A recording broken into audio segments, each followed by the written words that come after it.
En el Evangelio de este domingo vemos a Marta muy preocupada porque su hermana María no le echa una mano en las tareas de la casa. Y Marta se queja a Jesús. Esto nos lleva a preguntarnos, a plantearnos, ¿qué es más importante? ¿La acción o la contemplación? ¿El trabajo o la oración? Pues las dos cosas son importantes. Como suele ocurrir casi en todas las cosas de la vida, en el término medio está la virtud. Vamos a verlo en 4 ideas. Primera idea. Enlazamos con el Evangelio del domingo pasado, que recordarán que leíamos el Evangelio del buen samaritano. Precisamente nos fijamos en la última frase, que nos decía: anda y haz tú lo mismo. O sea, que ahí se nos está diciendo claramente que el amor a Dios se tiene que ver reflejado siempre en obras concretas hacia los demás, en el amor hacia los demás, en acciones hacia los demás. Y si esto lo aplicamos al Evangelio de este domingo, está bien claro que no puede haber una auténtica contemplación que no se refleje en la acción a los demás, en el amor a los demás, en obras concretas hacia los demás. Pero lo mismo que digo esto, también digo que no puede haber una auténtica acción, una acción querida por Dios, una acción, una obra verdaderamente espiritual, si ésta no surge de la oración, de la contemplación. Y claro que puede haber obras buenas sin contemplación. Claro que podemos hacer buenas acciones sin que detrás esté la oración. Claro que podemos hacerlo. Pero eso serán solamente programaciones. Serán acciones que no nos enriquecen. Serán acciones sin alma. Y para un cristiano, una acción sin alma tiene realmente muy poquito valor. Y podemos pensar que puede haber una contemplación sin acción, o sea, una oración sin obras. Pero eso siempre será una falsa ilusión, porque la auténtica oración va siempre seguida de buenas obras. Y segunda idea, tanto la postura de Marta, con su acción, con sus obras, como lo que hace María, escuchar a Jesús, o sea, la contemplación, esas dos posturas, esas dos acciones, son completamente necesarias. No son contradictorias, se complementan la una a la otra. Esto lo tenemos que dejar muy claro. Y esto nos lo explica Jesús complementándolo con otras palabras también de Jesús en otras partes del Evangelio. Ahí en otras partes del Evangelio Jesús nos dice, por ejemplo, lo siguiente: aquel que escucha mis palabras y no las pone en práctica se parece a aquel hombre necio que construyó su casa sobre arena. O sea, que en ese Evangelio Jesús nos deja bien claro que edificar sobre roca es lo siguiente.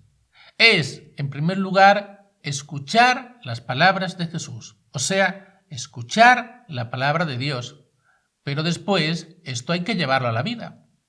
Esto hay que ponerlo en práctica. O sea, Jesús está totalmente en contra de una espiritualidad desencarnada, de una espiritualidad ajena a los problemas y a las realidades de este mundo. Eso sí, para que nuestra espiritualidad sea auténtica, en primer lugar, tendremos que escuchar la palabra de Dios y esta llevarla a la vida. Porque si esto no lo hacemos así, podemos olvidarnos, y este es un peligro que constantemente tenemos ahí, que es olvidarnos de cuáles son los motivos de la acción. Esto es algo que podemos olvidarnos fácilmente. Olvidarnos de los motivos de la acción. ¿Por qué hago esto?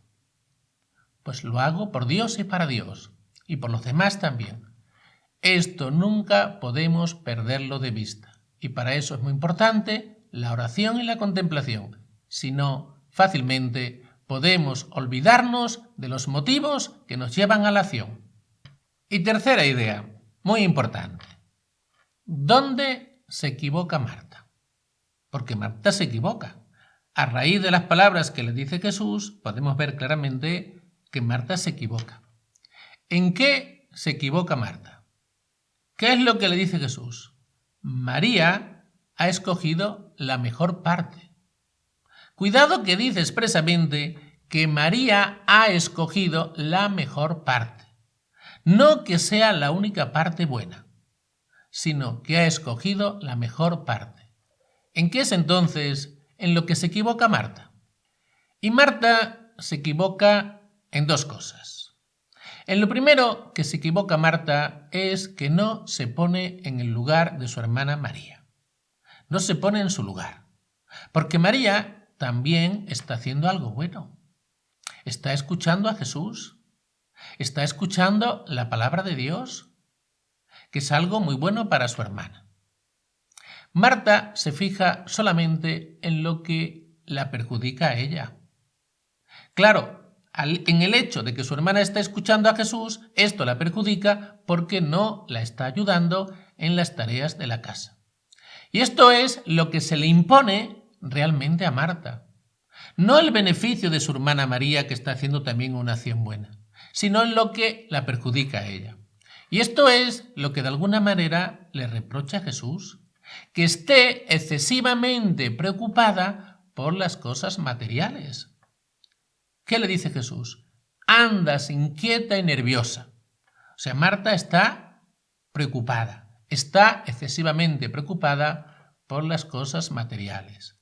Y es verdad que en la vida nos tienen que preocupar las cosas materiales, pero no de una manera excesiva.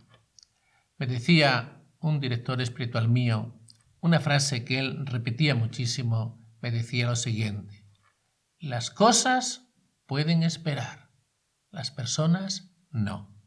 O sea, que no le demos excesivamente importancia a las cosas materiales, aunque la tienen, pero que nunca le demos excesivamente importancia a las cosas materiales, sobre todo por encima de las personas. Marta no se tenía que haber puesto nerviosa porque su hermana estuviera escuchando a Jesús. Porque eso es poner por encima las cosas materiales a las cosas espirituales. Su hermana estaba haciendo una gran acción al escuchar la palabra de Dios. Y en lo segundo que se equivoca Marta es en lo siguiente. Marta pierde la paz. Y esto nunca es bueno. Y cuando perdemos la paz, tenemos que pensar en lo siguiente. Tenemos que pensar en las siguientes dos cosas. Cuando perdemos la paz, normalmente es por algo que no viene de Dios. Lo que realmente viene de Dios causa paz en nuestra alma. Lo que no viene de Dios no causa paz en nuestra alma. Y después también, cuando perdemos la paz, suele ser porque detrás suele haber un apego. Hay algo a lo cual está apegado nuestro corazón. Por eso, cuando perdamos la paz, en cualquier circunstancia de nuestra vida, pensemos, examinemos nuestro corazón, porque probablemente hay detrás algún apego oculto. Y es muy importante que examinemos nuestro corazón para descubrir cuál es ese apego, que muchas veces es un apego oculto, para que no perdamos la paz. Qué importante es que examinemos detenidamente nuestro corazón, porque casi siempre suele haber un apego detrás de nuestras pérdidas de paz. Y la cuarta y última idea, vamos a fijarnos en la conclusión. En la vida, todos tenemos que ser Martas y Marías. Todos tenemos que tener un poco de Marta y un poco de María, porque eso es lo importante. Ese equilibrio es el que tenemos que mantener. Y ese equilibrio no es fácil mantenerlo. Tenemos que ser personas de oración, de contemplación, y también tenemos que ser personas de acción, de obras. Las dos cosas son necesarias en la vida de un cristiano. Podemos preguntarnos, ¿qué es más importante en un árbol? ¿La raíz o los frutos? Sería una pregunta absurda. Sin raíz, el árbol no existiría. Y un árbol sin fruto, pues es un árbol inútil. Un árbol frutal que no dé frutos, ¿para qué sirve? Así que lo importante es, como siempre, el equilibrio. No se trata de contraponer contemplación y acción. No, de ninguna manera. porque tanto la contemplación como la acción se complementan, no se contraponen. O sea, en el término medio está la virtud. Puede que en ciertos estados de vida haya que insistir más en uno o en otro, pero nunca eliminando ninguno de los dos aspectos. Se puede insistir más en uno o en otro. Pongo un ejemplo.